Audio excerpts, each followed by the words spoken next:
Hello विद्यार्थियों, स्वागत है एक बार फिर से आप सभी का जेएच एग्जाम्प्लेक्स यूट्यूब चैनल पर। और आज हम लोग फिर से डिस्कस करने वाले हैं इकोनॉमिक्स का एमडीसी पेपर, जो कि सेमेस्टर 1, 2 और सेमेस्टर 3 के लिए कॉमन पेपर होता है। ये हमारा लेक्चर 14 है, 14वां लेक्चर है। इससे पहले हम लोग 13 लेक्चर कवर कर चुके हैं। अगर अभी तक आपने एक भी वीडियो को नहीं देखा है, जाकर के जरूर देख लीजिए। सभी वीडियो का लिंक आपको इस वीडियो के डिस्क्रिप्शन बॉक्स में मिल जाएगा। साथ में आप हमारे टेलीग्राम चैनल और व्हाट्सएप चैनल के साथ जुड़ सकते हैं, जहां से आपको स्टडी मटेरियल या फिर जो पीडीएफ होता है, ये सब बिल्कुल फ्री ऑफ कॉस्ट आपको अवेलेबल हो जाते हैं। तो उसका भी लिंक आपको वीडियो के डिस्क्रिप्शन बॉक्स में मिल जाएगा, जहां से टेलीग्राम और व्हाट्सएप चैनल को आप ज्वाइन कर सकते हैं। कई सारे टीचर्स जो हैं इसी यूट्यूब चैनल के ऊपर काम कर रहे हैं अलग अलग सब्जेक्ट को लेकर के, तो बाकी फ्रेंड्स के बीच में भी ये बातें शेयर कीजिए, ताकि उन्हें भी मालूम चले और अपनी तैयारी को जारी रख सकें। VBU से रिलेटेड लगभग जितने भी सब्जेक्ट्स आपके हो रहे हैं, सबका जो है लेक्चर के लिए जो है प्लेलिस्ट तैयार कर दिया गया है जेएच एग्जाम्प्लेक्स यूट्यूब चैनल पर ही, तो जाकर के विजिट कर लीजिए। ठीक है, यहाँ पर देखिए हम लोग इकोनॉमिक्स का एमडीसी पेपर चुके देखने वाले हैं, और ये हमारा लेक्चर 14 है, 14वां लेक्चर है। मॉड्यूल 2 के अंदर हम लोग बात करेंगे थ्योरी ऑफ प्रोडक्शन की, बात कर रहे हैं भाई। और हमारा जो टॉपिक आज का होने वाला है वो है कंसेप्ट्स ऑफ कॉस्ट और रेवेन्यू। मेनली हमारा ये दो चीजें हैं, कॉस्ट और रेवेन्यू। इसी से रिलेटेड सारा कंसेप्ट हम लोग देखने वाले हैं। किसका शेप यानी कि किसका कर्व कैसे बनने वाला है, क्योंकि कॉस्ट भी अलग अलग कैटेगरी में हम लोग देखेंगे, रेवेन्यू भी, और उनका हम लोग शेप वगैरह चेक करेंगे कि किस तरीके का किसका कर्व बनता है। ठीक है, तो ये हमारे जो concept of cost and revenue की बात कर रहे हैं ना, ये समझ लीजिए तो मॉड्यूल 2 का ही टॉपिक नंबर 3 है, यानी कि आप ये कह सकते हो कि 2.3 है। ठीक है, तो हम लोग ये कवर करेंगे अभी। अब सबसे पहले हम लोग जानेंगे कि कॉस्ट आखिर होता क्या है। कॉस्ट को हम लोग यहाँ पर हिंदी में कहेंगे लागत या फिर उत्पादन लागत। ठीक है, लागत भी कह सकते हैं, उत्पादन लागत भी कह सकते हैं।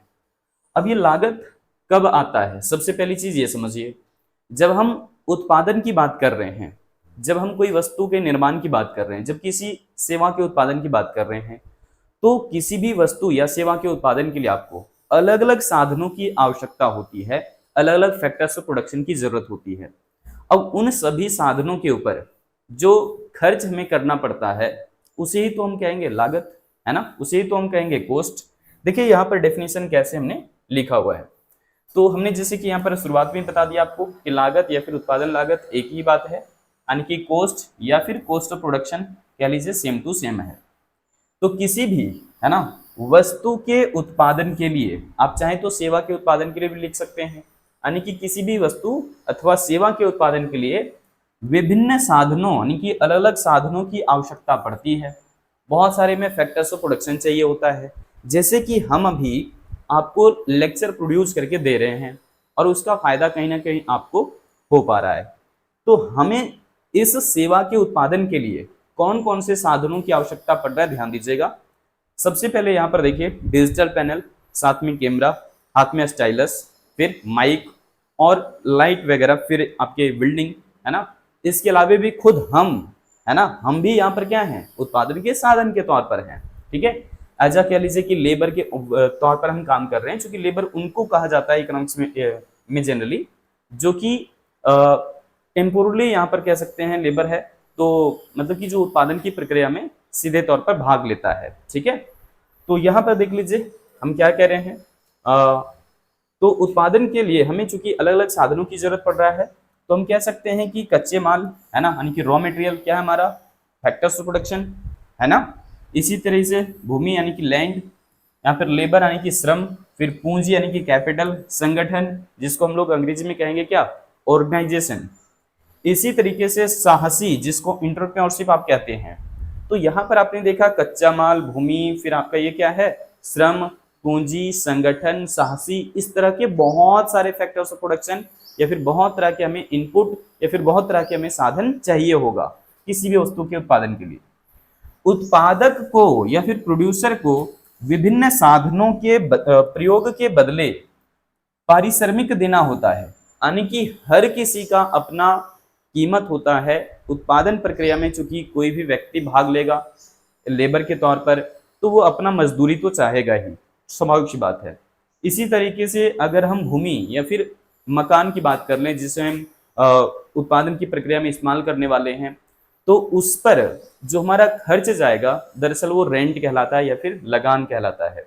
आगे हम लोग चर्चा करेंगे जब कॉस्ट वाले में जाएंगे। तो संगठन के अंदर हम लोग टॉप मैनेजमेंट के लोगों को रखते हैं, जैसे कि डायरेक्टर हैं, प्रोड्यूसर्स हैं, इसको भी आप ले सकते हैं, प्रोड्यूसर तो नहीं बल्कि इसको हम अलग से रखते हैं सासी के तौर पर।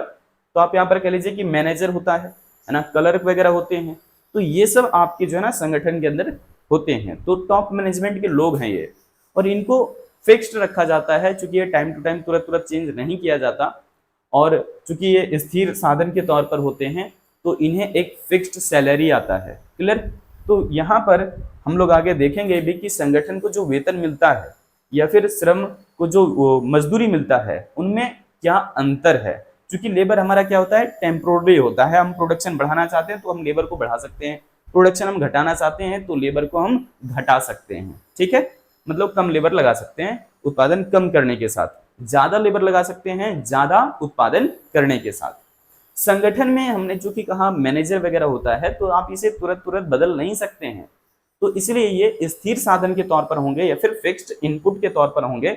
और संगठन के अंदर जो भी इंसान काम कर रहा होगा वो एक स्किल पर्सन होता है, उसके अंदर इतनी कौशलता होती है कि उस तरह के इंसान आप तुरंत नहीं ढूंढ पाते हैं। वेल एक्सपीरियंस्ड, इन्हें पता है कैसे क्या काम करवाना है नहीं करवाना है, सब कुछ ये देख देख करते हैं, और इसी वजह से इन्हें सैलरी पे किया जाता है और मजदूर को मजदूरी दिया जाता है। फर्क इतनी सी बात है, ये टेम्पोरली है और ये फिक्स्ड होते हैं। क्लियर? अब आगे हम लोग और भी डिस्कस करेंगे। अभी देखिए यहाँ पर उत्पादन के साधन तो आप समझ लिए कि भूमि, श्रम, पूंजी, संगठन, साहसी, कच्चे माल, बहुत सारी चीजें हैं। ठीक है, तो ये सब हमारा क्या हो गया, उत्पादन के साधन। अब इन्हीं साधनों पर जो एक उत्पादक पैसा अपना खर्च करता है उसी को हम लोग क्या बोलते हैं, लागत कहते हैं। ठीक है, या फिर उत्पादन लागत कहते हैं। यतः उत्पादन में लगे हुए, देखिए यहां से मैंने हाईलाइट कर दिया है कि उत्पादन में लगे हुए विभिन्न साधनों पर उत्पादक को जो खर्च करना पड़ता है उसे हम उत्पादन लागत कहते हैं या फिर लागत कहते हैं। उत्पादन लागत कहिए या फिर लागत कहिए, एक ही बात है। तो ये चीजें आपको क्लियर हो गया कि अच्छा सर, किसी भी वस्तु के उत्पादन के लिए ना अलग अलग साधन चाहिए होता है, और उस साधन पर एक जो साहसी है या फिर जो उद्यमी है वो अपना पैसा जो खर्च करता है साधनों के ऊपर, वही खर्चा कहलाता है लागत या फिर कॉस्ट या फिर कॉस्ट ऑफ प्रोडक्शन। क्लियर? यहां पर ध्यान दीजिएगा, कह रहे हैं कि उत्पादक जो है ना स्वयं भी क्या होता है, उत्पादन का साधन होता है।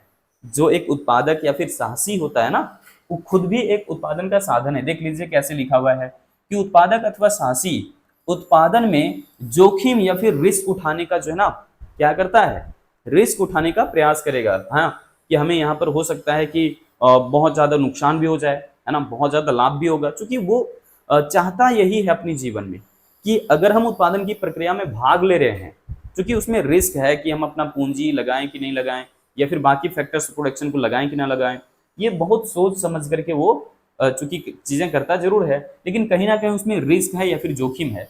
तो जो व्यक्ति जोखिम उठाता है ना, उसी को हम लोग दरअसल क्या कहते हैं, साहसी या फिर उद्यमी या फिर उत्पादक। ठीक, तो उत्पादक को भी यहाँ पर क्या होगा, कुछ ना कुछ उसके बदले में प्राप्त होगा, तो उसके बदले जो उसे प्राप्त होगा उसको हम लोग क्या बोलते हैं, लाभ कहते हैं या फिर प्रॉफिट कहते हैं। क्लियर है? मतलब कि साहसी को उत्पादन प्रक्रिया के बदले में प्राप्त होने वाला जो कीमत है वो लाभ कहलाता है। और साहसी किस तरीके से ये जो उत्पादन का साधन है, तो ये जोखिम या फिर रिस्क उठाने का काम करता है। तो इसी वजह से क्योंकि साहसी जोखिम उठाता है और इसी वजह से ये क्या चाहेगा, लाभ चाहेगा या फिर प्रॉफिट चाहेगा, तो उसे भी उत्पादन लागत में शामिल कर लिया जाएगा। यानी कि लाभ को भी, जो उत्पादक को लाभ हुआ है ना या फिर साहसी को जो लाभ हुआ है, इसे भी हम लोग उत्पादन के लागत के तौर पर शामिल करेंगे। इस चीज को ध्यान रखिएगा। ठीक, क्योंकि साहसी भी उत्पादन का एक महत्वपूर्ण क्या है, साधन है। अब आगे देखिए, हम लोग कुल लागत देखेंगे, फिर सीमांत लागत और फिर औसत लागत। आपने लागत तो समझ लिया कि लागत दरअसल है क्या, और भी डिटेल में भी चर्चा होगी अलग अलग तरीके से, जैसे कि टोटल कॉस्ट या फिर टीसी के साथ हम लोग बात करेंगे कि टीसी आखिर है क्या, टोटल कॉस्ट है क्या, कुल लागत है क्या। फिर इसी तरीके से सीमांत लागत या फिर मार्जिनल कॉस्ट को हम लोग देखेंगे, जिसे शॉर्ट में हम एमसी कहते हैं। और अगला हमारा क्या है, औसत लागत या फिर एवरेज कॉस्ट, तो हम लोग इसको शॉर्ट में एसी कहेंगे। तो टीसी, एमसी, एसी, अभी इन चीजों पर हम लोग बात करने वाले हैं। आइए यहां पर देखते हैं कि आखिर कुल लागत होता क्या है। तो कुल लागत का डेफिनेशन बहुत आसान है भाई, यहां पर ध्यान दीजिएगा कैसे हमने लिखा हुआ है। सबसे पहले क्या है, टोटल कॉस्ट या फिर कुल लागत। कह रहे हैं कि उत्पादन में लगे हुए विभिन्न साधनों पर उत्पादक को जो खर्च करना पड़ता है ना, उन सभी खर्चों के योग को ही हम लोग क्या कहते हैं, कुल लागत कहते हैं। ध्यान से देख लीजिए कितना आसान डेफिनेशन है। कह रहे हैं कि उत्पादन में लगे हुए विभिन्न साधनों, यानी कि बहुत सारे उत्पादन के साधन लगे होते हैं किसी भी एक वस्तु के उत्पादन के लिए, किसी भी एक सेवा के उत्पादन के लिए। तो यहाँ पर उत्पादक को जो खर्चा करना पड़ता है अलग अलग साधनों पर, जैसे मजदूर को मजदूरी दिया गया, पूंजी को ब्याज, या फिर भूमि पर लगान, या फिर रेंट पे किया गया, इन सभी खर्चों को अगर हम जोड़ लेंगे तो सभी खर्चों के योग को ही हम लोग क्या कहते हैं, कुल लागत कहते हैं। ठीक, अब यहाँ लिस्ट वाइज हम दिखाएंगे कि कौन कौन से इसमें जो आइटम इंक्लूड किया जाएगा, कुल लागत जो है कैसे हमारा तैयार होता है। आगे यहाँ पर देख लीजिए, सबसे पहले हम लोग एक और डेफिनेशन पे बात कर लेते हैं, फिर हम आपको एलिमेंट दिखाएंगे नीचे, ठीक है, फॉर्मूला वगैरह देखने के बाद। तो दूसरे शब्दों में डेफिनेशन आप ऐसे कर सकते हैं कि उत्पादन में लगाए गए, अपने आप तो नहीं लगेगा, लगाना पड़ता है उत्पादन के साधन को, तो उत्पादन में लगाए गए विभिन्न साधनों के लिए, अलग अलग साधनों के लिए जो कीमत चुकाई जाती है, जो प्राइस पे किया जाता है, उसके कुल योग को ही हम लोग कुल लागत कहेंगे। सीधी सी बात है, यानी कि अलग अलग बहुत सारे साधन लगे हुए हैं और सबको कुछ ना कुछ उनका कीमत दिया जा रहा है उत्पादन प्रक्रिया के बदले में, तो उन्हीं खर्चों को हम लोग जोड़ लेंगे तो क्या निकल जाएगा, कुल लागत निकल जाएगा। अब आगे देखिए, एक और हमने यहाँ पर शब्दों में ले लिया है कि कुल लागत हम कैसे और तरीके से डिफाइन कर सकते हैं। तो कह रहे हैं कि किसी वस्तु की एक निश्चित इकाई के उत्पादन से, किसी वस्तु का मान लीजिए कि हम 50 इकाई उत्पादन कर रहे हैं, किसी वस्तु का कितना, 50 इकाई उत्पादन कर रहे हैं, कह रहे हैं ना कि एक निश्चित इकाई उत्पादन से, है ना, उत्पादक को जो राशि खर्च करनी पड़ती है उसके कुल योग को ही हम लोग क्या कहते हैं, कुल लागत कहते हैं। तो 50 इकाई उत्पादन करने के लिए मान लीजिए कि हमें जो है वो यहाँ पर 100 रुपया लगता है। एक छोटा सा एग्जाम्पल, 50 इकाई बनाने के लिए हमें कितना लागत आ रहा है, 100 रुपया, यानी कि पर यूनिट हमें जो है वो 2-2 रुपए के हिसाब से लागत आ रहा है, कह सकते हैं या नहीं। तो यहाँ पर टोटल कॉस्ट यहाँ पर हमारा क्या हो जाएगा कि 50 इकाई का बनाने का लागत कितना है, 100 रुपया है। सीधी सी बात, ये तो बहुत आसान है। आप ऐसा भी कह सकते हो जैसे कि आगे दिखाएंगे हम लिस्ट वाइज, ठीक है। टीपी का अगर आप फॉर्मूला जानना चाहें तो ये देख लीजिए, साधारण सा फॉर्मूला है MP1, ठीक है, फिर इसी प्रकार से MP2, MP3, MP4, MP नहीं होना चाहिए था यहाँ पे ये फॉर्मूला, रुकिए थोड़ा सा, ये गलत लिखा जा चुका है, इसको हटाना होगा, TC होना चाहिए था ना।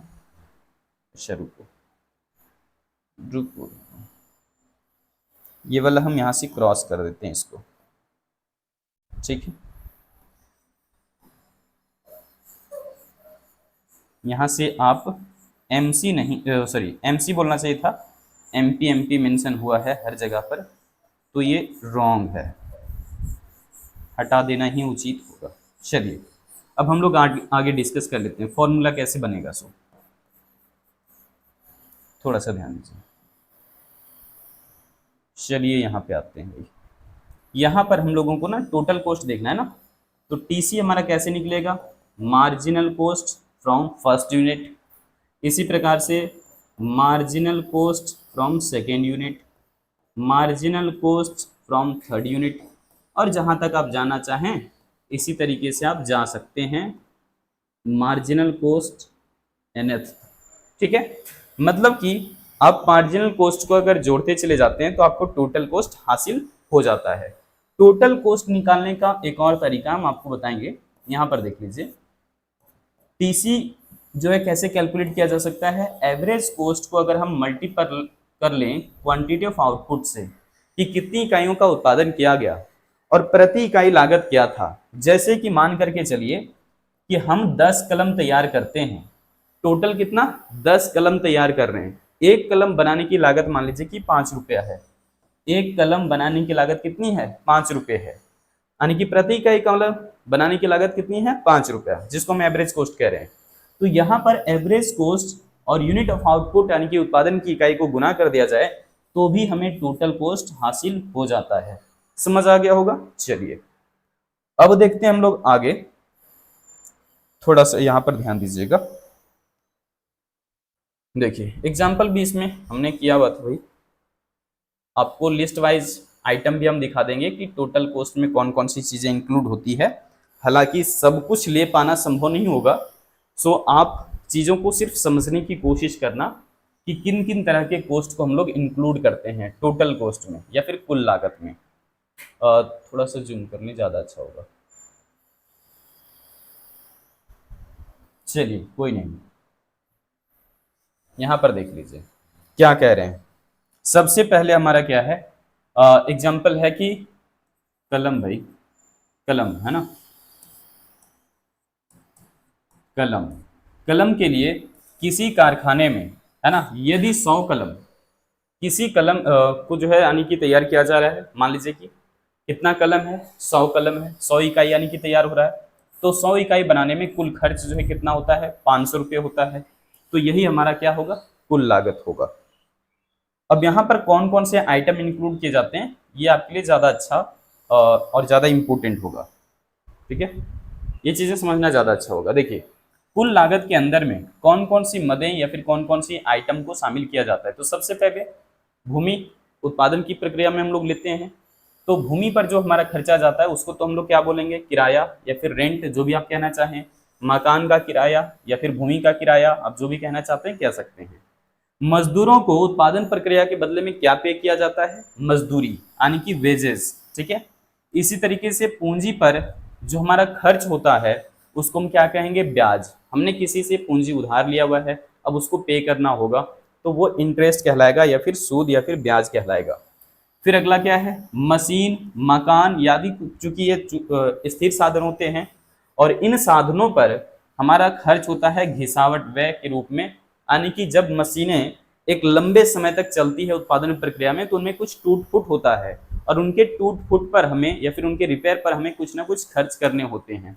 वही खर्चा दरअसल हमारा क्या कहलाता है, घिसावट व्यय कहलाता है। ठीक, यहाँ पर देख लीजिए कह रहे हैं कि कच्चे माल की लागत या फिर कच्चे माल की कीमत, है ना, रॉ मटेरियल हमने कहीं से लिया हुआ उस पर जो कॉस्ट हमारा जाएगा। इसी तरीके से प्रबंध पर खर्च यानी कि मैनेजमेंट को जो है कुछ पैसे या फिर सैलरी दिया जाता है, या फिर यहाँ पर कह सकते हैं कि जो टॉप मैनेजमेंट के लोग होते हैं उनको एक फिक्स्ड अमाउंट पे किया जाता है मंथली वाइज। यहाँ पर देख लीजिए फिर साहसी, साहसी चूंकि अपने लाइफ में एक ही चीज चाहता है, वो है क्या, मुनाफा या फिर प्रॉफिट या फिर लाभ, जिसको हम उद्यमी भी कह सकते हैं, साहसी बोल रहे हैं इनको यहाँ पे। विज्ञापन यानी कि एडवर्टाइजमेंट, देखिए किसी भी वस्तु का उत्पादन कर देने से केवल नहीं होगा बल्कि उसे सेल भी तो करना होता है। तो जब तक कोई प्रोडक्शन कोई भी वस्तु का प्रोडक्शन हो रहा है और मार्केट में वो फाइनली बन करके नहीं पहुंचा है, तब तक उसमें कुछ ना कुछ कॉस्ट ऐड होते रहता है। यानी कि कोई भी वस्तु एक उत्पादक ने तैयार किया और जब तक वो एक कंज्यूमर तक ना पहुंचाए, एक उपभोक्ता तक ना पहुंच जाए, तो उसमें कुछ ना कुछ कॉस्ट ऐड ऑन होते रहता है। तो यहाँ पर इस चीज को ध्यान रखना है कि विज्ञापन वगैरह पर भी जो खर्च किया जाता है ना, ये भी हम लोग कुल लागत में जरूर शामिल कर लेंगे। जैसे कि मान करके चलिए कि हमें कोई भी वस्तु बनाने की लागत जो आ रही है, वो जैसे कि मजदूर को मजदूरी मान लीजिए कि दिया जा रहा है 1000 रुपये ऐसा कुछ। ठीक, इसी तरीके से मान लीजिए मकान का किराया 2000 रुपये, 3000 रुपये, 5000 रुपये जो भी होगा। फिर हम मशीनों पर जो टूट फूट हो रहा है, खर्चे हो रहे हैं एक्स्ट्रा, वो मान करके चलिए कि 500 रुपये हो रहा है ना, रिपेयर पर। कच्चे माल हमने लिया था तो ये हमने कहीं से मंगवाया था जो कि 1500 रुपये का था। इसी तरीके से मान करके चलिए कि आपका साहसी को प्रॉफिट हो गया है, मान लीजिए 2000, 5000, 10,000 जो भी होगा ले लीजिए। अब यहाँ पर अगर हम अपने प्रोडक्ट का एडवर्टाइजमेंट करवाते हैं, क्योंकि सेल तो करवाना है, एक प्रोड्यूसर ज्यादा से ज्यादा लाभ कब कमा सकेगा, जब वो अपने सेल मैक्सिमाइजेशन थ्योरी को अडेप्ट करता है कि भैया हमें सेल ज्यादा करना है, हमें उत्पादन ज्यादा करना है, तब जाकर के वो ज्यादा प्रॉफिट गेन कर पाएगा। तो इसके लिए यहाँ पर देख लीजिए कि वो एडवर्टाइजमेंट करता है और उस पर भी कुछ ना कुछ खर्चे करने होंगे, मान लीजिए कि 1000, 2000 रुपये, 5000 रुपये, 10,000 रुपये जो भी होगा। तो कहने का मतलब क्या है कि हमारा जो एडवर्टाइजमेंट पर खर्चा या फिर विज्ञापन पर खर्च है ना, ये भी हमारा लागत के अंदर ही शामिल किया जाता है। विज्ञापन आपने देखा होगा, है ना, टेलीविजन पर खास करके, आजकल तो यूट्यूब या फिर कह सकते हैं फेसबुक, इंस्टाग्राम वगैरह पर खूब एडवर्टाइजमेंट चलते हैं। गूगल क्रोम वगैरह कुछ जो है ऐसा कुछ सर्च करो कंटेंट, तो वहां पर भी एडवर्टाइजमेंट देखने को मिल जाता है। ये विज्ञापन जो है ना कंज्यूमर के ऊपर में एक बड़ा ही इम्पैक्ट डालता है, और जो प्रोड्यूसर है वो अपने प्रोडक्ट की डिमांड बढ़ा पाने में सफल हो रहता है। ठीक है, ज्यादातर यही चीजें हैं। तो एडवर्टाइजमेंट जो है वो बहुत ही इंपॉर्टेंट हो जाता है, क्योंकि एडवर्टाइजमेंट करने से लोगों के बीच में उस प्रोडक्ट या फिर उस सर्विस की जानकारी पहुंचती है, और उससे फिर उस प्रोडक्ट का डिमांड या फिर उस सर्विस का डिमांड ज्यादा होता है। अब यहाँ पर देखिएगा, कह रहा है कि माल की ढुलाई पर खर्च, यानी कि कोई भी वस्तु हमें एक जगह से दूसरी जगह तक ले जाना है, जिसको हम यातायात खर्च भी कह सकते हैं। ठीक है, तो ये सब सारी चीजें जो है कुल लागत के अंदर ही शामिल किया जाता है। इसके अलावा भी कई तरह के कॉस्ट हो सकते हैं। हर एक तरह की वस्तु, हर एक तरह की सेवा के उत्पादन के लिए अलग अलग लागत आता है। क्लियर? अब यहाँ पर देखिएगा कि किसको किस तरीके से पे किया जाता है। क्योंकि इकोनॉमिक्स जब भी बात करता है तो इज्जत के साथ पैसे किसी को देगा तो उनकी एक अलग वैल्यू होती है, अलग एक अपना इज्जत मान सम्मान होता है। देखिए कैसे, क्यों हम ऐसा कह रहे हैं? कह रहे हैं कि उत्पादन का कार्य विभिन्न साधनों के सहयोग से संभव होता है। ऐसा तो नहीं है कि हम केवल लेबर लगा दिए और उत्पादन का काम शुरू। हम केवल ईंटें मान लीजिए कि ला करके रख दिए, क्या बिल्डिंग तैयार हो जाएगा? बिल्कुल भी नहीं, हमें लेबर लगाने पड़ेंगे। मतलब कि किसी भी एक साधन के सहयोग से आपका उत्पादन का कार्य तो नहीं होने वाला है। उत्पादन किसी भी वस्तु का, किसी भी सेवा का करने के लिए हमें बहुत तरह के साधन चाहिए होते हैं। ठीक है, और यहाँ पर आप देख लीजिए क्या कह रहे हैं कि उत्पादन का कार्य अलग अलग साधनों के सहयोग से ही संभव हो पाता है, जिसके बदले में, है ना, या फिर जिसके लिए उत्पादक उन्हें श्रमिक देता है या फिर उनके जो है कीमत देता है उत्पादन प्रक्रिया के बदले में, है ना। विभिन्न साधनों को उनका पारिश्रमिक निम्न रूपों में प्राप्त होता है। देखिए कैसे इज्जत और मान सम्मान के साथ हम लोग जो है इकोनॉमिक्स के अंदर पैसे देने की बात करते हैं किसी को। सबसे पहले यहाँ पर देख लीजिए, लिस्ट वाइज हमने कर दिया है उत्पादन के साधन, जैसे कि भूमि जिसको लैंड बोलेंगे। यहाँ पर देख लीजिए लेबर यानी कि श्रम या फिर मजदूर जो भी आप कहें।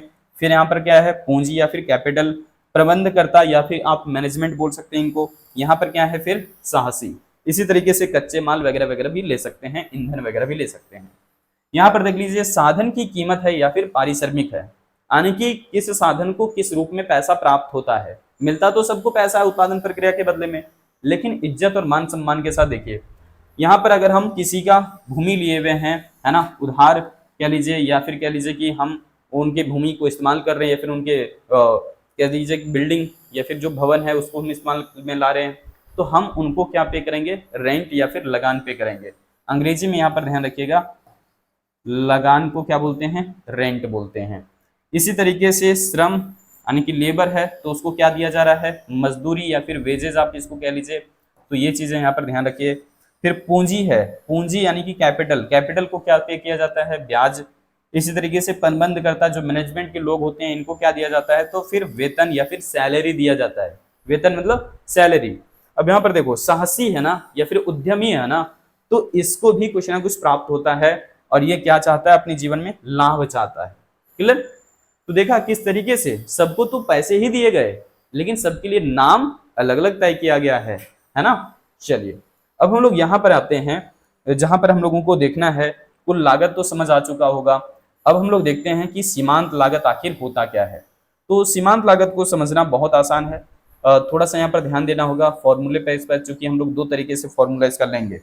यहाँ पर देखिएगा सीमांत लागत ना हमारा अंग्रेजी में क्या किस नाम से जाना जाता है, मार्जिनल कॉस्ट के नाम से जाना जाता है। तो सीमांत लागत ये है क्या, दरअसल जब भी हम किसी वस्तु की, है ना, जब भी हम किसी वस्तु की एक एक्स्ट्रा यूनिट, पहले कितना है वो तो ठीक है, लेकिन उसमें से हम एक एक्स्ट्रा यूनिट अगर जो है उसका प्रोडक्शन बढ़ाते हैं, तो हमें देखना होता है कि अब कुल लागत कितना आ रहा है। जैसे कि समझिए अगर हम यहाँ पर सीधे सीधे तौर पर कहें तो मान करके चलिए कि हम 10 कलम जिस समय तैयार कर रहे थे, उस समय हमारा जो टोटल कॉस्ट था वो 100 रुपया आ रहा था, लेकिन अब हमने 10 से बढ़ा करके कितना कर दिया है, एक एक्स्ट्रा हमने यहाँ पर कलम ज्यादा कर दिया, यानी कि 11 कलम अब हम उत्पादन कर रहे हैं, और इसके चलते हमारा जो टोटल कॉस्ट है वो हो सकता है कि 120 रुपया आ गया। तो आप यहाँ पर क्या कहेंगे कि उत्पादन की किसी भी वस्तु की जब एक अतिरिक्त इकाई उत्पादन बढ़ाया गया तो कुल उत्पादन में कितने का वृद्धि हुआ है। तो यहाँ पर वृद्धि जो हुआ है ना, ये कितना है, 20 रुपए का वृद्धि हुआ है। वृद्धि हुआ है इसलिए प्लस में दिखा रहे हैं, यहाँ पर वस्तु का उत्पादन बढ़ा है एक इकाई, इसलिए यहाँ पर भी एक प्लस में दिखा रहे हैं। यहाँ पर 20 रुपया जो है ना कोस्ट बढ़ गया है, 20 रुपया कोस्ट ज्यादा आ रहा है। किसकी वजह से? केवल एक एक्स्ट्रा कलम के प्रोडक्शन से। तो केवल एक अतिरिक्त इकाई किसी भी वस्तु का, क्या बोल रहे हैं, किसी भी वस्तु का केवल एक अतिरिक्त इकाई उत्पादन करने से कुल लागत में जो वृद्धि होता है उसे हम लोग क्या कहेंगे? सीमांत लागत कहेंगे। ध्यान दीजिए कैसे लिखा हुआ है यहाँ पे। मार्जिनल कॉस्ट को आप शॉर्ट में एमसी बोलते हैं, ध्यान रखिएगा। यहाँ पर लिखा भी है, देखो फिर से यहाँ पर गड़बड़ है, चलिए हमने सुधार कर दिया।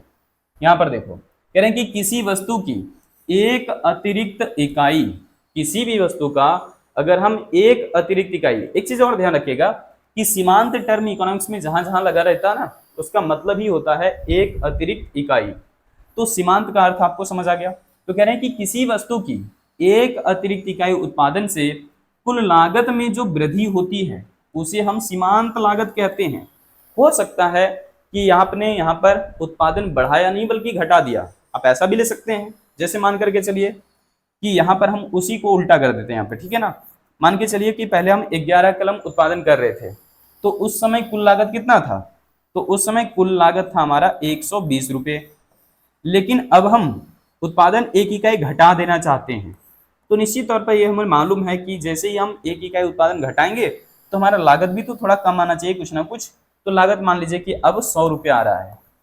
पहले 11 कलम का लागत था 120 रुपया और केवल हमने एक कलम उत्पादन कम कर दिया है, केवल एक, तो इसकी वजह से कुल लागत हमारा कितना घट गया है? 20 रुपया।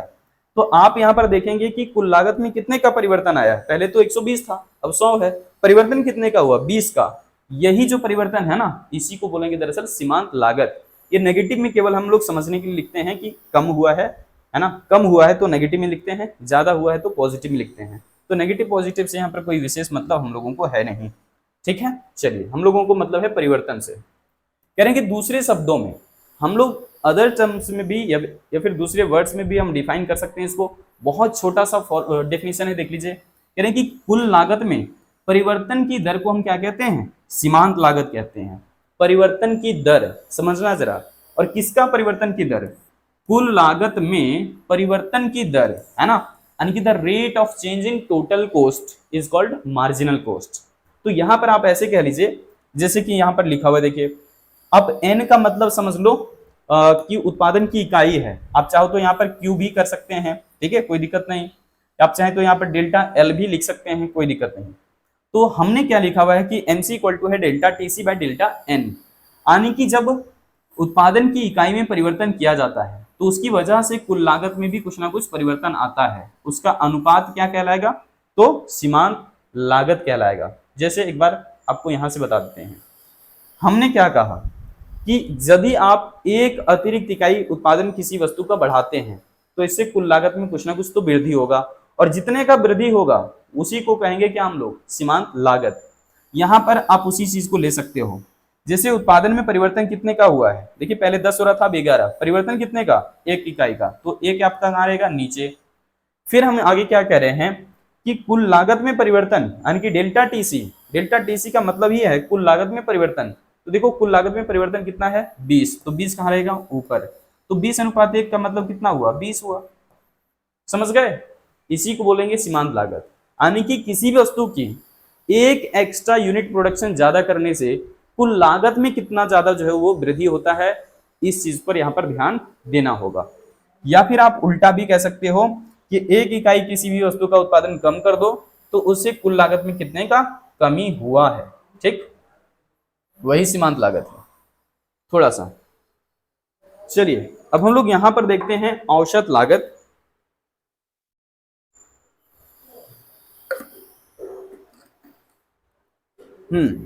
औसत लागत क्या है, या फिर एवरेज कॉस्ट किसको कहते हैं? तो कह रहे हैं कि कुल लागत में उत्पादन की गई, है ना, कुल लागत में उत्पादन की गई कुल इकाइयों की संख्या से भाग देने पर जो भागफल आता है उसे हम प्रति इकाई लागत अथवा औसत लागत कहते हैं। आप इसको प्रति इकाई लागत भी बोल सकते हो या फिर औसत लागत भी बोल सकते हो। जैसे कि देखो, अगर हम एवरेज कॉस्ट की बात कर लें तो एवरेज कॉस्ट का फॉर्मूला क्या बन रहा है? Delta TC by N. Delta का यहाँ पर प्रयोग नहीं करना है। अगर हम यहाँ पर केवल डेल्टा यहाँ पर डेल्टा प्रयोग कर देंगे तो ये AC नहीं बल्कि क्या बन जाएगा, MC बन जाएगा, इसलिए डेल्टा का यहाँ पर प्रयोग नहीं करना है।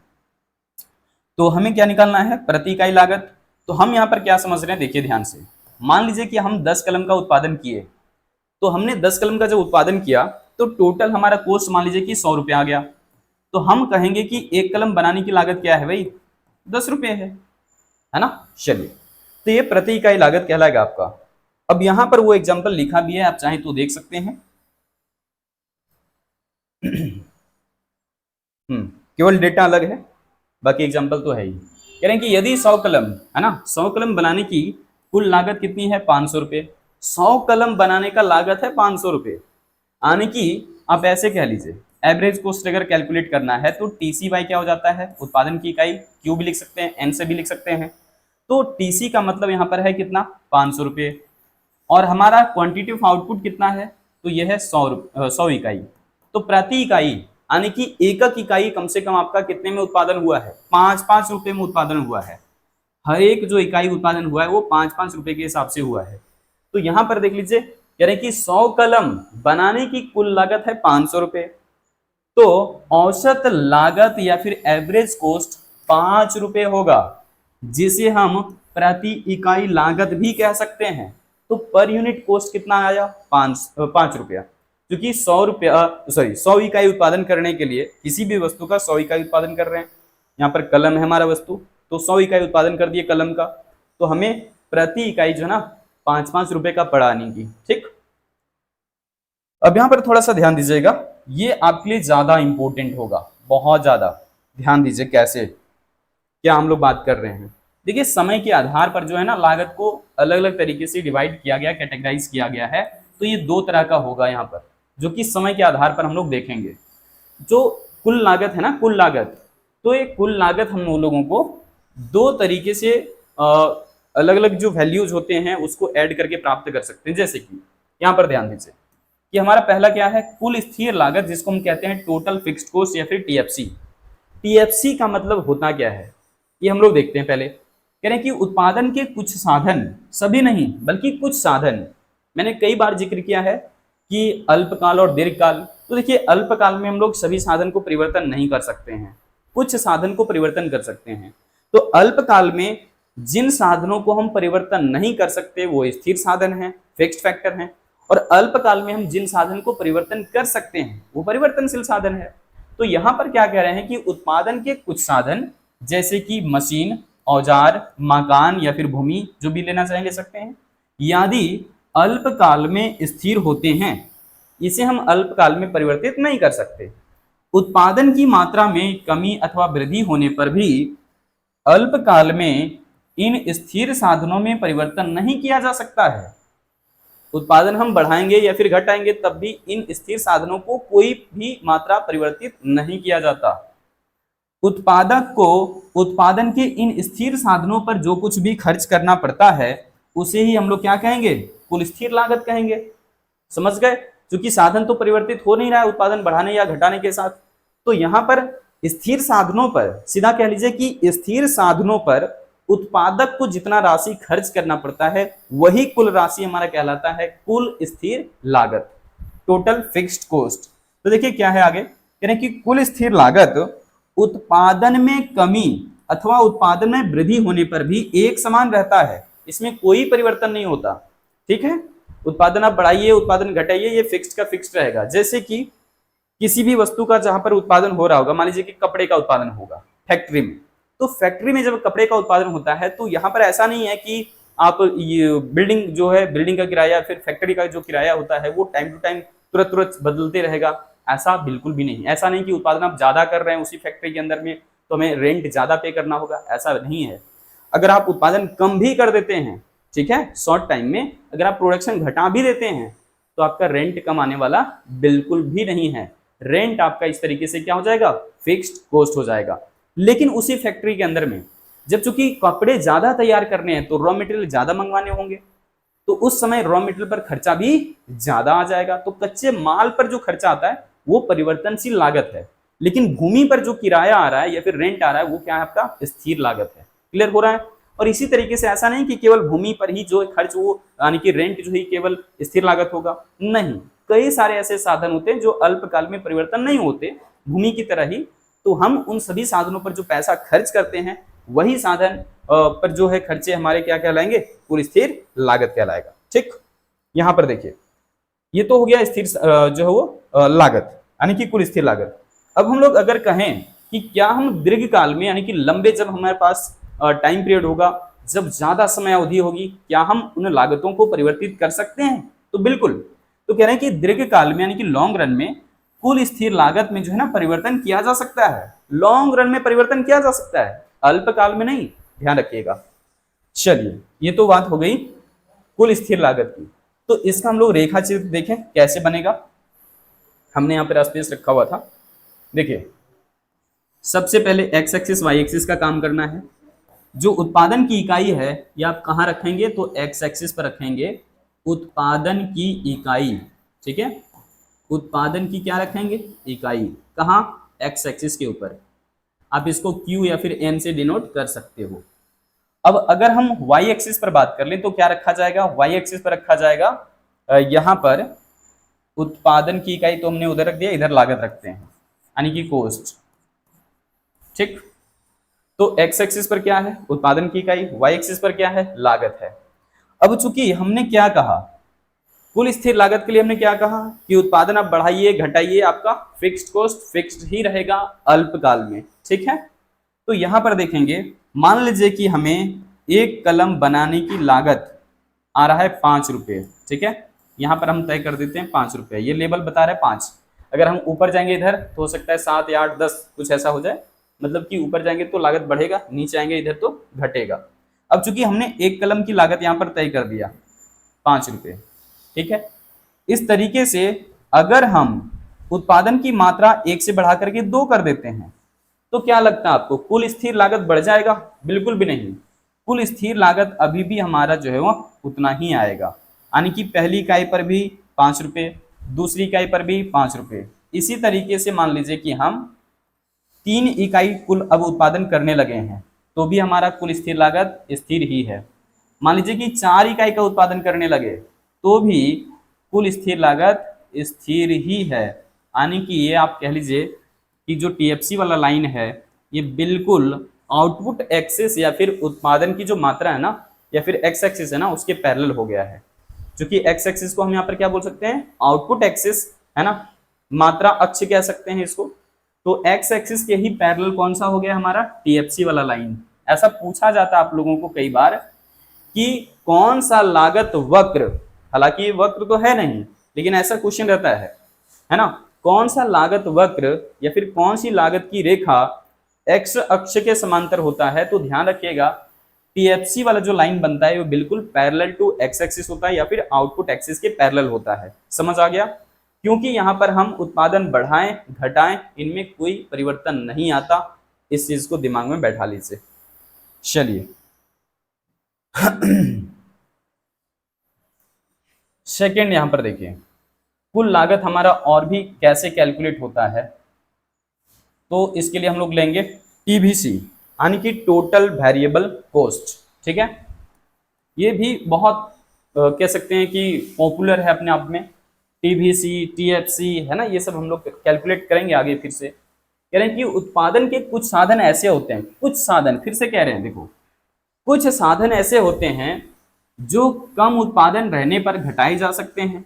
हमें उत्पादन मान लीजिए कि कम करना है तो हम यहाँ पर ईंधन वगैरह कम इस्तेमाल कर सकते हैं, कच्चे माल कम इस्तेमाल कर सकते हैं, है ना, इस तरीके से। तो उत्पादन के कुछ साधन ऐसे रहते हैं जो कि कम उत्पादन करने पर आप उनको कम कर सकते हैं या फिर घटा सकते हैं। उत्पादन में वृद्धि के साथ उनमें वृद्धि भी आसानी से किया जा सकता है, इसलिए इन साधनों को परिवर्तनशील साधन कहते हैं या फिर वेरिएबल फैक्टर कहते हैं। ठीक, तो यहाँ पर ये चीजें समझ आ गया।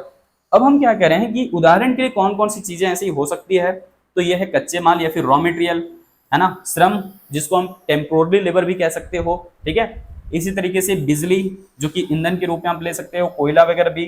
तो ये सब सारा आपका क्या होगा, वेरिएबल फैक्टर होगा या फिर परिवर्तनशील साधन होगा।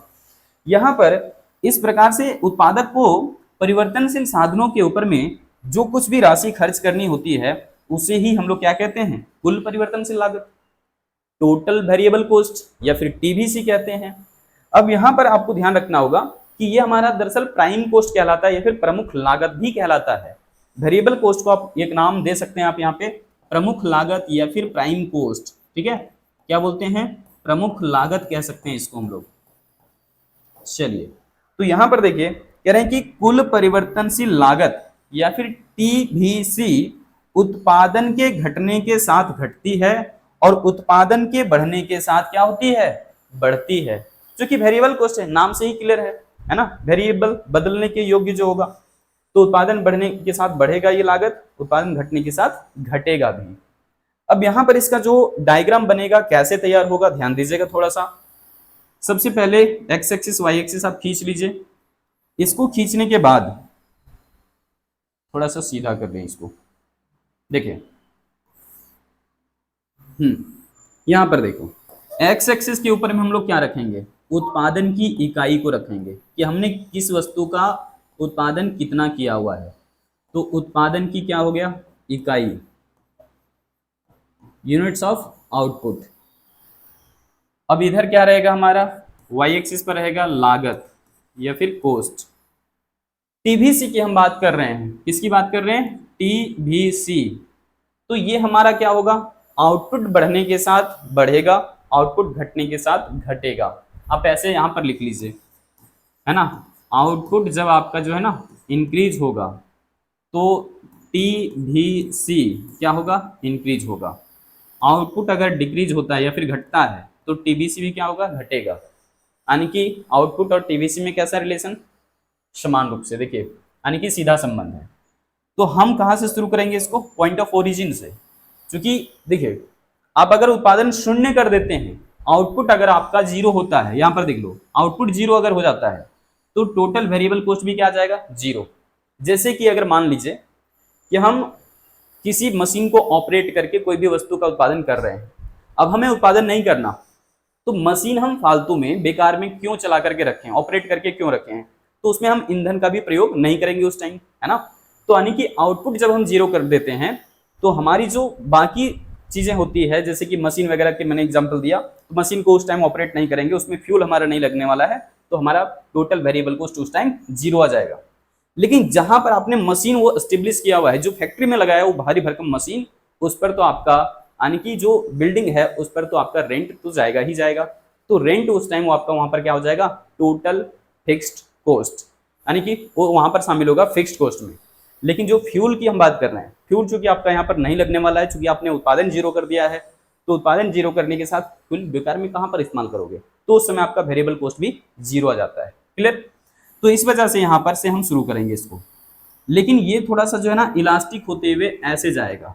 अब इसका क्या अर्थ होता है, ये चीजें आगे क्लियर हो जाएगा, ठीक है, अगली किसी लेक्चर के साथ। क्योंकि यहाँ पर आप देखेंगे तो इलास्टिक होने के पीछे एक सबसे बड़ा जो रीजन है वो ये है कि हमारा आउटपुट बढ़ने के साथ साथ कॉस्ट एकदम उसी अनुपात में नहीं बढ़ता है। वजह क्या है कि जैसे मान लीजिए कि घर में आपको एक समोसे अगर तैयार करने हो तो कॉस्ट ज्यादा आएगा, लेकिन ज्यादा समोसे तैयार करने हो तो फिर आपका एवरेज जो कॉस्ट होता है वो घटता है। और वही कहीं ना कहीं रीजन है इसमें टीवीसी के अंदर भी। तो इसकी चर्चा कहीं ना कहीं फिर से आगे होगा जब हम लोग उत्पादक के संतुलन वगैरह की बात करेंगे उस टाइम, ठीक है, क्योंकि यहाँ बहुत लॉन्ग डिस्कशन हो जाएगी फिर उसके ऊपर। अब यहाँ पर हम लोग देखते हैं कि कैसे जो है वो ये हमारा जो कुल लागत है वो कैसे प्राप्त हो सकता है या फिर टोटल कॉस्ट कैसे हासिल होता है। तो इसके लिए चूंकि हम लोगों ने दो चीजें देखा, कुल स्थिर लागत और कुल परिवर्तनशील लागत। तो क्या लगता है दोनों को जोड़ देने से हमें कुल लागत हमें पता चल जाता है। तो कुल लागत के अंदर आने की दो तरह का कॉस्ट, दो तरह का लागत होगा, एक कुल स्थिर लागत और दूसरा क्या, कुल परिवर्तनशील लागत। शॉर्ट में आप इसको ऐसे कह सकते हो कि टीसी जो हमें प्राप्त हुआ है इसके लिए हमें सबसे पहले जरूरत पड़ा है टीएफसी का, जिसको हम लोग पूरक लागत भी कहते हैं, कॉम्प्लीमेंट्री कॉस्ट भी कह सकते हैं। और दूसरा हमारे यहाँ पर है टीवीसी, ठीक है। तो टीएफसी प्लस टीवीसी मिलकर के क्या बनता है, टीसी। तो कॉस्ट दो तरह का होगा, यानी कि एक स्थिर लागत, एक परिवर्तनशील लागत। ये यानी कि फिक्स्ड कॉस्ट या फिर जो स्थिर लागत है उत्पादन बढ़ने, घटने या शून्य होने के साथ परिवर्तन नहीं होने वाला। लेकिन वेरिएबल कॉस्ट है ना, ये उत्पादन बढ़ने के साथ बढ़ेगा, उत्पादन घटने के साथ घटेगा, और उत्पादन शून्य होने के साथ शून्य भी हो जाएगा। अभी हम आपको अभ्यास करवा देते हैं। यहाँ से और भी हम जो है वो चेंजेस ला सकते हैं। जैसे कि मान लीजिए कि अगर हमें टीएफसी पता करना हो तो हम क्या कैलकुलेट करेंगे या फिर कैसे कैलकुलेट करेंगे। तो सबसे बड़ा अमाउंट चूंकि टीसी है, क्योंकि टीसी बना है टीएफसी से भी और टीबीसी से भी, तो टीएफसी जब हमें पता करना होगा तो हम टीसी में से ही किसको जो है बाहर कर देंगे, तो इसका नाम होगा टीबीसी। यानी कि टीसी में से टीबीसी को बाहर कर दिया जाए तो टीएफसी हमें प्राप्त हो जाएगा। इसी तरीके से अगर मान लीजिए कि हमें टीबीसी प्राप्त करना है, यानी कि कुल परिवर्तनशील लागत पता करना है, तो फिर से हम क्या करेंगे, टीसी में से ही टीएफसी को बाहर कर देंगे। ठीक है, अब यहाँ पर ये चीजें जो है वो याद रखिएगा। इससे हम लोग एवरेज वाला भी कैलकुलेट कर लेते हैं, तो इसका तो जिक्र यहाँ पर अभी नहीं होने वाला। फिलहाल अब देख लीजिए डायग्राम को, क्योंकि डायग्राम से आपको क्लैरिटी थोड़ी सी लानी होगी जरूर। इसके बारे में ही चूंकि पूछा हुआ था, मेन टॉपिक हमारा यही है, तो यहां पर ध्यान दीजिएगा थोड़ा सा। एक्स एक्सिस और वाई एक्सिस ड्रॉ हो गया। उसके बाद उत्पादन की मात्रा या फिर उत्पादन की इकाई कहां रखना है, एक्स एक्सिस पर। जो लागत है सीधा आप लागत यहां पर लिख सकते हैं या फिर कुल लागत भी लिख सकते हैं, कोई दिक्कत नहीं है। तो हमारा जो फिक्स्ड कॉस्ट था, यानी कि टोटल फिक्स्ड कॉस्ट था, वो बिल्कुल पैरेलल टू एक्स एक्सिस था। तो देख लीजिए TFC parallel to X axis या फिर आउटपुट एक्सिस के पैरेलल में है। टीबीसी हमने कहां से शुरू किया था, पॉइंट ऑफ ओरिजिन से, क्योंकि मैंने कहा था कि उत्पादन की मात्रा अगर शून्य कर दिया जाए तो टोटल वेरिएबल कॉस्ट भी क्या हो जाता है, शून्य हो जाता है। तो इसलिए जीरो से ही हमारा या फिर पॉइंट ऑफ ओरिजिन से उठते हुए ऊपर की तरफ जाएगा। ठीक है, और इस तरीके से मोड़ इसलिए जाता है क्योंकि जब हम आउटपुट ज्यादा लेने जाते हैं तो उस टाइम शुरुआत में तो हमारा कॉस्ट घटता है, लेकिन बाद में ज्यादा आउटपुट होने के साथ साथ हमारा कॉस्ट भी ज्यादा आना शुरू हो जाता है। ठीक, अब यहां पर देखिएगा टीसी जो हमारा होगा वो क्या हम ओरिजिन से लेंगे या ऊपर से लेंगे। वैसे तो दिख रहा है यहाँ पर पिक्चर में कि ऊपर से लिया हुआ है। क्यों लिया हुआ है, रीजन समझने की कोशिश करिए। सबसे पहले जो है टीएफसी कभी तो जीरो नहीं होने वाला, पक्का है ना। मतलब उत्पादन अगर आपने शुरू कर दिया और अल्पकाल तक ही आपका उत्पादन चलना है, तो अल्पकाल तक आपका जो टीएफसी है वो फिक्स्ड ही रहने वाला है। तो यानी कि कम से कम तो हमारा कॉस्ट यहाँ तक आएगा ही आएगा, भले ही उस समय हमारा वेरिएबल कॉस्ट जीरो है। तो यहां से ही हमारा टीसी शुरू होगा दरअसल। और ये जो गैप है बना हुआ है ना टीसी और टीबीसी के बीच में, टीसी और टीबीसी के बीच में ये जो गैप मेंटेन किया हुआ है, ये कितना गैप होगा, बिल्कुल उतना ही जितना कि टीएफसी का है। समझ आया।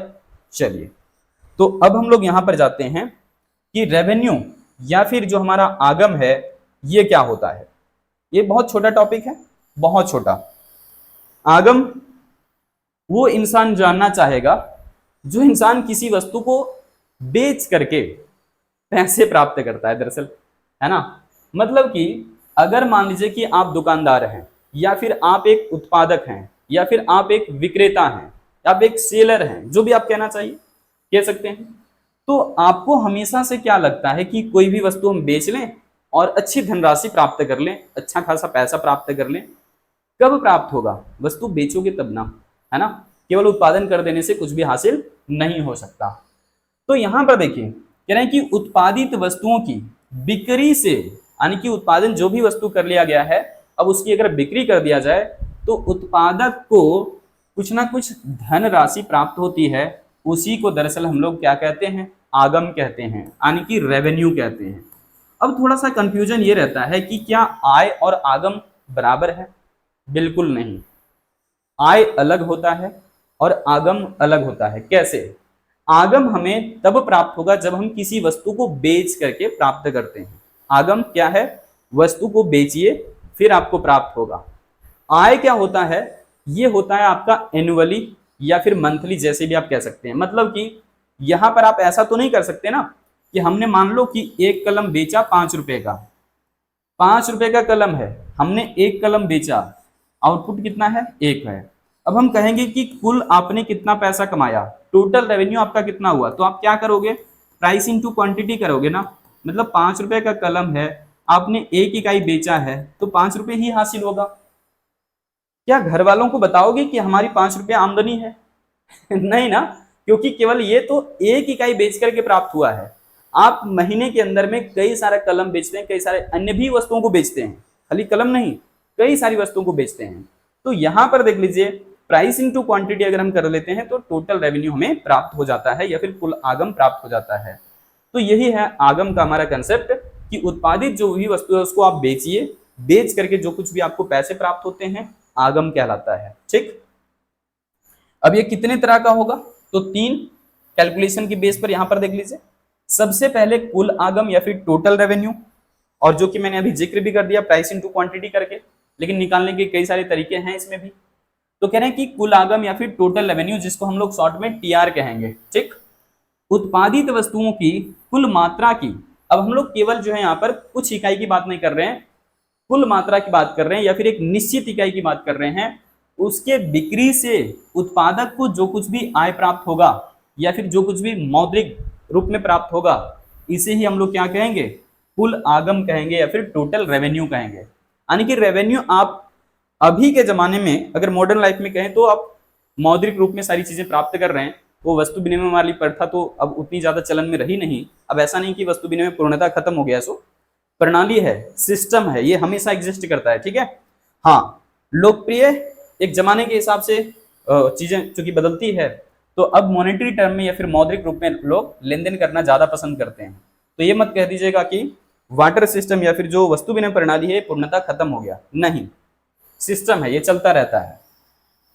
यहां पर देखिए सबसे पहले अब टीआर को रिलेट करना है आपको क्वांटिटी ऑफ आउटपुट के साथ। तो एक्स एक्सिस ड्रॉ कर लीजिए जिस पर कि आपको उत्पादन की इकाई या फिर उत्पादन की मात्रा को दिखाना है। वाई एक्सिस ड्रॉ कर लीजिए जिस पर कि आप रेवेन्यू या फिर आगम को दिखाएंगे। यहां पर क्या दिख रहा है आपको कि जो टीआर वाला लाइन है ये ओरिजिन से होते हुए लगातार बढ़ते चला जा रहा है। और ओरिजिन से ही क्यों शुरू हुआ, इसके पीछे क्या लॉजिक है, ध्यान दीजिए। हम कह रहे हैं कोई भी वस्तु हमने तैयार किया, सब कुछ उसमें कॉस्ट हमने इंक्लूड कर दिया, मार्केट में उसे बेचने के लिए हम तैयार हैं, मान लीजिए कि 5 रुपए में ही, प्रति इकाई का कीमत हमने फिक्स कर दिया, पर यूनिट हम कितने में बेचेंगे, 5 रुपए में। लेकिन हमने मान लो कि शुरुआत में आउटपुट कुछ बेचा ही नहीं है, हमने बेचा ही नहीं, हमें कितनी धनराशि प्राप्त होगी बताइए, कुछ भी नहीं, क्योंकि हमारे पास वस्तु तो है, उसका मूल्य भी हमें मालूम है कि कितने में बेचना है, लेकिन वो सामान बिका ही नहीं है। तो इस वक्त हमें कोई भी धनराशि प्राप्त नहीं होगी, यानी कि टोटल रेवेन्यू हमारा इस वक्त क्या हो जाएगा, तो शून्य हो जाएगा। चूंकि प्राइस तो 5 रुपया है, मार्केट प्राइस जिसको हम कहेंगे, पर यूनिट प्राइस कहेंगे, और हम सेल यहाँ पर तो किए ही नहीं है, तो हमारी कमाई शून्य हो गई। ठीक है, मतलब कि आउटपुट अगर 0 हो तो टोटल रेवेन्यू भी क्या हो जाएगा, 0 हो जाएगा। तो इसी वजह से जो टीआर वाला लाइन है वो पॉइंट ऑफ ओरिजिन से शुरू होगा। अब यहाँ पर देखिए, अगर हम वही चीज फिर से ले लें कि 5 रुपए का ही कलम है या फिर 5 रुपए की कोई वस्तु है, और वो चीज हमने अब 1 इकाई बेच दिया है ना, ज्यादा नहीं बट 1 इकाई हमने सेल जरूर किया है आज, तो इस वक्त हमें टीआर कितना मालूम चल रहा है। यहाँ पे देखिए प्राइस इंटू क्वांटिटी कर दीजिए, तो यहाँ पर 5:1 हो जाएगा। कितना हो जाएगा, हमें धनराशि कितनी प्राप्त हुई, 5 रुपए। यानी कि जब हमने आउटपुट ज्यादा किया या फिर आउटपुट जब हमने सेल किया है, सेल को अपना बढ़ाया है, पहले तो सेल था ही नहीं, 0 था, अब हमने 1 यूनिट ऑफ आउटपुट बेचना शुरू कर दिया, 1 इकाई बेचना शुरू किया, तो देखिए हमारा यहाँ पर रेवेन्यू भी बढ़ा है, जो कि पहले 0 था, अब रेवेन्यू कितना हो गया, 5। आउटपुट बढ़ने के साथ रेवेन्यू क्या हो रहा है, बढ़ रहा है। तो यहाँ पर देखिए आउटपुट हमारा क्यू है, यानी कि OQ मात्रा जब बेचा जा रहा है तो इतना कुल आगम प्राप्त हो रहा है। जब हमने आउटपुट ज्यादा बेचा तो रेवेन्यू भी हमें ज्यादा हासिल होगा, फिर से जब हम आउटपुट ज्यादा बेचेंगे फिर से ज्यादा प्राप्त होगा। तो इस तरीके से हमारा जो है ना, यहाँ पर एक चीज तो बात साफ हो जा रहा है कि जैसे जैसे हम आउटपुट को बढ़ा रहे हैं, आउटपुट बढ़ाने के साथ जो टोटल रेवेन्यू है ये बढ़ रहा है। अगर हम आउटपुट कम बेचना शुरू कर दें, है ना, मान लीजिए कि पहले इतना बेच रहे थे हम, सॉरी इधर है आउटपुट एक्स एक्सिस पर, आउटपुट हम इतना बेच रहे थे OQ2, ठीक है, तो इतने से अब हम घटा करके कर देते हैं। उस वक्त हमें अच्छा टीआर कितना मिल रहा था, इतना, OR2, जब हम OQ2 बेच रहे थे तो कितना हमें हासिल हो रहा था पैसा, OR2। लेकिन जब हम मान लीजिए कि घटा देते हैं इसको, यानी कि आउटपुट हमने कम बेचना शुरू कर दिया है, तो हमारी रेवेन्यू भी क्या हो जाएगी, घट जाएगी। आउटपुट हमने कम बेचना शुरू कर दिया है तो रेवेन्यू भी घट जाएगी। आप इसके उल्टा भी ले सकते हो, आउटपुट अगर ज्यादा बेच रहे हैं तो हमारी रेवेन्यू बढ़ेगी, आउटपुट ज्यादा ले रहे हैं यानी कि बेच रहे हैं तो हमारा आउटपुट ज्यादा होने से यानी कि ज्यादा सेल होने से रेवेन्यू बढ़ेगा। क्लियर हो गया? तो इसी वजह से ये पॉइंट ऑफ ओरिजिन से शुरू हो रहा है, क्योंकि प्राइस भले ही आपका प्राइस यहाँ पर फिक्स किया गया है 5 रुपये 10 रुपये जो भी है, लेकिन आउटपुट आप सेल नहीं करते हो तो रेवेन्यू जीरो हो जाएगा। आउटपुट ज्यादा सेल करोगे ज्यादा रेवेन्यू होगा। क्लियर सी बात है? थोड़ा सा यहाँ पर और भी आपको देखना होगा जो कि है सीमांत आगम। सीमांत आगम यानी कि मार्जिनल रेवेन्यू, ये देख लीजिए, ये बहुत ही आसान है लेकिन कई बार रिपीट करके पूछता है कि मार्जिनल रेवेन्यू है क्या। दरअसल टीआर कभी नहीं पूछता क्योंकि वो सरल हो जाता है। यहां पर देखिए कह रहे हैं कि किसी वस्तु की, अब हम क्या कर रहे हैं, हमने एक टर्म आपको बताया था कि सीमांत जहां भी टर्म लगा रहता है इसका मतलब ही होता है एक अतिरिक्त इकाई। क्या होता है? वन एडिशनल यूनिट होता है। तो किसी वस्तु की एक अतिरिक्त इकाई है ना, एक अतिरिक्त इकाई की बिक्री से कुल आय में जो वृद्धि होता है या फिर कुल आगम में जो वृद्धि होता है उसे ही हम सीमांत आगम कहते हैं। इसको समझिए थोड़ा सा, ऐसे एग्जांपल लेते हैं। मान लीजिए कि हमने आउटपुट, ठीक है, हमने आउटपुट पहले बेचा था 10 मान करके चलिए, तो उस वक्त हम ये मान लेते हैं कि टोटल रेवेन्यू प्राप्त हो जाता है 100 रुपया। क्लियर है? आउटपुट कितना सेल किया मैंने? 10 यूनिट, हमें टीआर मान लीजिए कि 100 रुपये प्राप्त हो चुके हैं। लेकिन अब हम एक और extra unit of output sell कर दिए। पहले हम 10 बेच रहे थे, अब 11 इकाई कुल मिलाकर के बेच रहे हैं। तो यहां पर मान करके चलिए कि ये हमारा रेवेन्यू बढ़ करके 130 रुपये हो गया। तो कुल आगम हमारा कितना होगा? 130, यानी कि पहले कितना था? 100, अब यहां पर कितना हो जा रहा है? 130। तो एक अतिरिक्त इकाई उत्पादन ज्यादा बेचने से हमें जो है वो यहां पर कितना जो है वो एक्स्ट्रा इनकम मिल रहा है, वो है 30 रुपए। तो यही दरअसल हमारा क्या कहलाएगा? एमआर या फिर सीमांत आगम। एक और तरीके से समझिए, घटाते हुए भी ले सकते हैं इसको। मान करके चलिए कि हमारा आउटपुट या फिर उत्पादन हम बेच जो रहे हैं वो उल्टा कर देते हैं। यहां पर 11 इकाई पहले बेच रहे थे, उस वक्त हमें टीआर प्राप्त हो रहा था 130 रुपया, लेकिन अब हम केवल 10 इकाई जो है बेचना लगे, केवल 10 इकाई अब हम बेचेंगे तो कुछ ना कुछ तो हमारा ये रेवेन्यू घटेगा ही घटेगा, स्वाभाविक सी बात है। मान लीजिए कि यहां पर घट करके हो जाता है 100, तो यहां पर टीआर में परिवर्तन कितने का आया है? 30 रुपए का। तो यही 30 हमारा क्या बन जाएगा? सीमांत आगम। यानी कि हम आउटपुट को घटाएं या फिर आउटपुट को बढ़ाएं तो कितना? केवल एक एक्स्ट्रा, ठीक है, एक अतिरिक्त इकाई की बात करेंगे। तो किसी भी वस्तु की एक अतिरिक्त इकाई आप बिक्री ज्यादा करते हैं तो कुल आगम में जितनी वृद्धि होगी वही सीमांत आगम कहलाएगा। एक और डेफिनेशन है इसका और बहुत सिंपल सा है, मैथमेटिकल डेफिनेशन है ये। कह रहे हैं कि कुल आगम में परिवर्तन की दर को सीमांत आगम कहते हैं। टोटल रेवेन्यू में जो चेंजेस आ रहा है यानी कि द रेट ऑफ चेंज है ना, rate of change in TR is called MR. ठीक, यहां पर देखिए आखिरी आपका जो है एक टॉपिक बचा और वो है औसत आगम या फिर एवरेज रेवेन्यू, जिसको हम लोग प्रति इकाई कमाई भी अपना कह सकते हैं, प्रति इकाई आगम भी कह सकते हैं। कह रहे हैं कि औसत आगम, जिसको एआर बोला जाता है शॉर्ट में, ध्यान रखिएगा फॉर्मूले में चूंकि यूज करते हैं हम लोग। कुल आगम में वस्तुओं की बेची गई कुल इकाई से भाग देने पर, किसको भाग दे रहे हैं? देखिए कुल आगम को हम किससे भाग देंगे? वस्तुओं की बेची गई कुल इकाई से भाग देंगे, तो जो कुछ भी हमें भागफल प्राप्त होगा वही हमारा क्या यहाँ पर कहलाएगा? औसत आगम। आसान है ना, ये भी आसान हो गया। तो यहां पर देखिए क्या कह रहा है सो कि एवरेज रेवेन्यू जब भी आप कैलकुलेट करोगे तो टीआर से कैलकुलेट करोगे। कुल आगम को क्या करोगे? वस्तु की बेची गई कुल इकाई से भाग कर दोगे, यानी कि टीआर बाई क्यू करने से आपको एआर हासिल हो जाता है। अब क्यू के जगह पर एन भी लिख सकते हैं, कोई दिक्कत नहीं है। जैसे मान करके चलिए कि हमने 10 कलम बेचा और हमें 100 रुपया हासिल हो गया। ये बताइए कम से कम, यही तो हम लोग कहते हैं औसत में कि कम से कम एक कलम बेच करके आपको कितना पैसा मिल सकता है? तो ये है आपका कितना? 10 रुपये। ठीक है, समझ गए? तो यहां पर टीआर बाई क्यू किया जाता है। दैट मीन्स कि अगर हम 10 कलम बेच रहे हैं तो कुल कमाई हो रहा है 100 रुपया, कम से कम एक कलम बेच करके कितना प्राप्त करेंगे, 10 रुपए। अब देखिए यहाँ पर थोड़ा सा रिलेशन आपको समझना होगा, जहां पर एक साथ में मैंने ले लिया है, डायग्राम अलग अलग बनाने की कोई जरूरत नहीं है, इसलिए मैंने आपको सीमांत का जो है डायग्राम उस टाइम नहीं दिखाया था, यहाँ पर दिखा रहे हैं, जिससे कि सीमांत और औसत दोनों क्लियर हो जाएगा और दोनों में रिलेशन भी समझ आ जाएगा। हमारा जो आउटपुट है या फिर उत्पादन की जो मात्रा है वो एक्स एक्सिस पर है, और जो हमारा आय या फिर आगम है वो कहाँ है, वाई एक्सिस पर, आगम या फिर रेवेन्यू जो भी आप कहिए। तो ये देखेंगे बिल्कुल हमारा जो ये ए आर है या फिर कह सकते हैं कि जो एम आर है ये पैरेलल टू एक्स एक्सिस बन गया है। क्यों क्यों ऐसा हुआ है, थोड़ा सा समझने की कोशिश करिएगा। इधर एग्जांपल ले लेते हैं। मान करके चलिए कोई भी वस्तु है 5 रुपए का, शुरुआत में उसको बेचा नहीं गया, तो हमें टी आर कितना प्राप्त होगा, टी आर का मतलब प्राइस इंटू क्वांटिटी होता है, मालूम है। तो इस वक्त ये हमारा क्या है, 0 है। थोड़ा सा और स्पेस लेकर के चलना चाहिए था ना, रुकिए।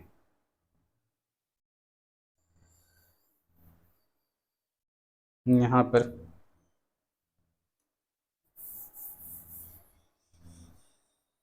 चलिए यहां पे ध्यान दीजिए, हम ले लेते हैं प्राइस पर यूनिट 5 रुपये है, क्वांटिटी ऑफ आउटपुट कितना है 0, टी आर हमें कैसे प्राप्त होगा, प्राइस इंटू क्वांटिटी करके, जो कि कितना हो जाएगा 0, क्योंकि दोनों को मल्टीपल करके 0 हासिल होगा। एम आर की अगर हम बात कर लें तो एम आर भी हमारा जो है शुरुआत में खत्म, कुछ भी नहीं होगा, 0 होगा। यहाँ पर भी हमारा कुछ भी नहीं होगा, ठीक है। ए आर कैसे हासिल होता है, तो यहाँ पर हम शॉर्ट में लिख देते हैं एक बार फिर से, पीछे मैंने लिखा हुआ था टी आर बाई क्यू करके हमें हासिल होता है। तो टी आर हमारा यहाँ पर तो कुछ भी नहीं है, ठीक है, खाली रहेगा। अब यहाँ पर देख लीजिए, प्राइस तो आपका चेंज होने वाला नहीं है, मार्केट प्राइस होता है। कोई भी वीआईपी इंसान भी हो ना, उसके लिए भी प्राइस वही होता है, गरीब इंसान भी होगा उसके लिए भी प्राइस वही होगा, मार्केट प्राइस का मतलब ही यही है।